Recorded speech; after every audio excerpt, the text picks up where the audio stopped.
आज की वीडियो के बाद तुम्हें बाकी बंदे हैकर ना बोल दें तो कहना, क्योंकि M590 गन के साथ तुम एकदम हैकर वाला गेम प्ले करने वाले हो। फ्री फायर के ऑफिशियल टूर्नामेंट्स हो, BR रैंक मैचेस हो या फिर क्लैश स्क्वाड, हर जगह इस गन ने अपना ऑरा बना रखा है। लेकिन अभी भी 90% बंदों को इस गन का असली पोटेंशियल नहीं पता, जिससे इस गन को बिना रिकॉइल, परफेक्ट एक्यूरेसी और फास्ट मूवमेंट के साथ चलाया जा सकता है। आज की वीडियो में तुम्हें इस गन को चलाते समय जो बंदे सबसे ज़्यादा मिस्टेक्स करते हैं उनके बारे में पता चलेगा, और तुम्हें इस गन को फुल पोटेंशियल से कैसे चलाना है उसके लिए टोटल 5 टिप्स मिलने वाली हैं। साथ ही तुम्हें एक ऐसा कैरेक्टर कॉम्बिनेशन भी मिलने वाला है जिसको आज के टाइम पे एक इलीगल कैरेक्टर कॉम्बिनेशन बोला जा रहा है। वीडियो में आगे बढ़ने से पहले वीडियो को एक लाइक कर देना, और भाई चैनल पे नए आए हो तो सब्सक्राइब ज़रूर से करके जाना। चलो वीडियो को स्टार्ट करते हैं।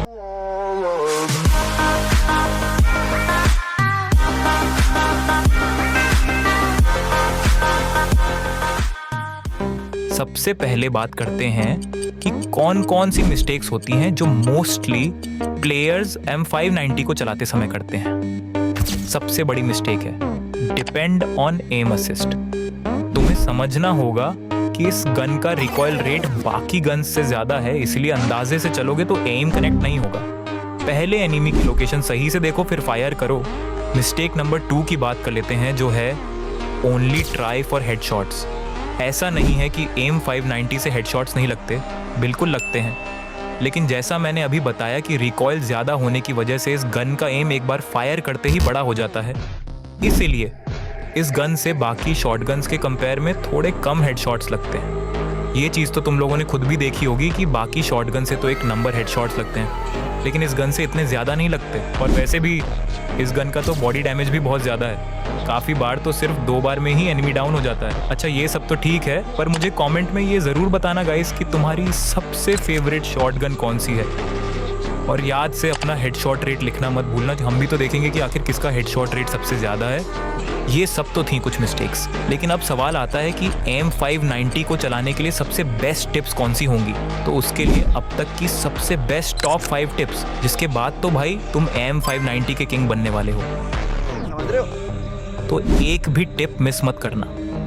सबसे पहली टिप है यूज़ जंप विद M590। अगर तुम चाहते हो कि तुम्हारी मूवमेंट भी फास्ट होने के साथ साथ एक्यूरेसी भी परफेक्ट हो, तो भाई इस गन को तुम्हें जंप के साथ चलाना है, क्योंकि जंप करने से तुम्हारा एम शोल्डर के आसपास आ जाता है, जिससे काफ़ी बार हेडशॉट्स भी लग जाते हैं। और सबसे अच्छी बात इस गन की ये है कि इसकी रेंज भी सभी शॉटगन्स में सबसे ज़्यादा है। मेन तो सजेस्ट करूँगा कि भाई तुम इस गन को शॉर्ट रेंज और मिड रेंज दोनों के लिए रख सकते हो। Tip number 2, use no gun switch. लेकिन गन स्विच से तो मूवमेंट फास्ट होती है, तो तुम ये क्यों बोल रहे हो भाई कि गन स्विच नहीं करनी।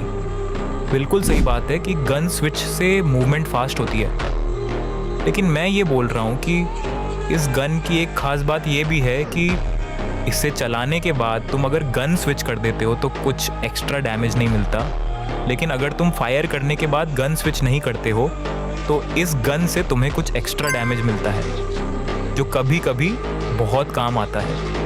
जैसे यहाँ मैंने फायर किया और गन स्विच कर ली, तो सामने वाले एनिमी को एक्स्ट्रा डैमेज नहीं पड़ा, और वही अगर मैं फायर करके गन को हाथ में ही रखता हूँ तो सामने वाले एनिमी को कुछ एक्स्ट्रा डैमेज भी पड़ता है। और अब सबसे useful tip number 3, fire plus fast glue wall. भाई अगर ये टिप तुमने सीख ली ना तो पूरी स्क्वाड को तुम कब एलिमिनेट कर दोगे तुम्हें खुद पता नहीं चलेगा, और सामने वालों की तो हालत ख़राब हो जाएगी। बस तुम्हारी ग्लू वॉल लगाने की स्पीड बहुत फास्ट होनी चाहिए, जिसको सीखने के लिए तुम्हें फायर करके फास्ट ग्लू वॉल लगाने की अच्छे से प्रैक्टिस करनी होगी।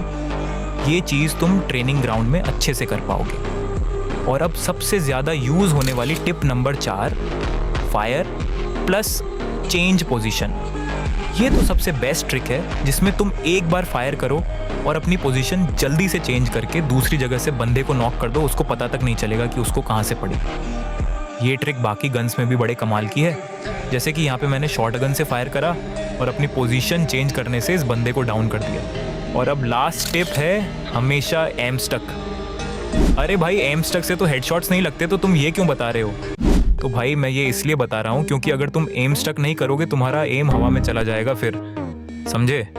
इसलिए तुम्हें फायर करते समय एम बॉडी पे स्टक करके रखना है, मतलब कि सामने वाले बंदे की बॉडी पे चिपका के।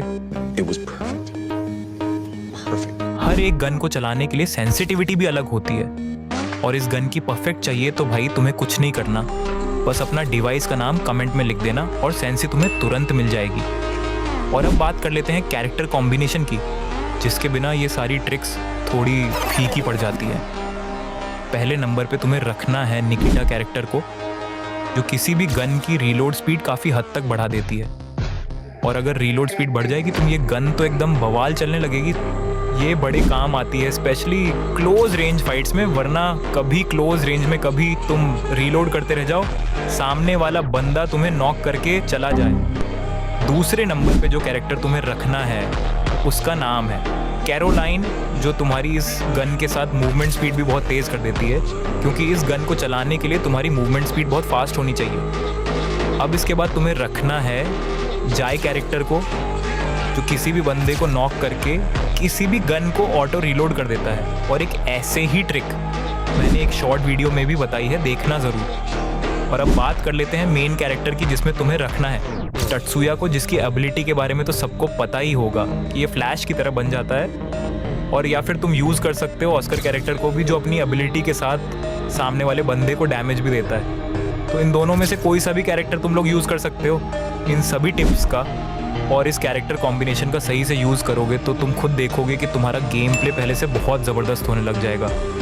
वीडियो पहली बार देख रहे हो तो गाइस सब्सक्राइब करके ज़रूर जाना, और अच्छी लगे तो लाइक के साथ अपने दोस्तों को शेयर भी कर देना। तो गाइस मिलते हैं अपनी नेक्स्ट वीडियो में, जो इससे भी बहुत मज़ेदार होने वाली है नो डाउट। तब तक के लिए thanks for watching, take care, bye bye.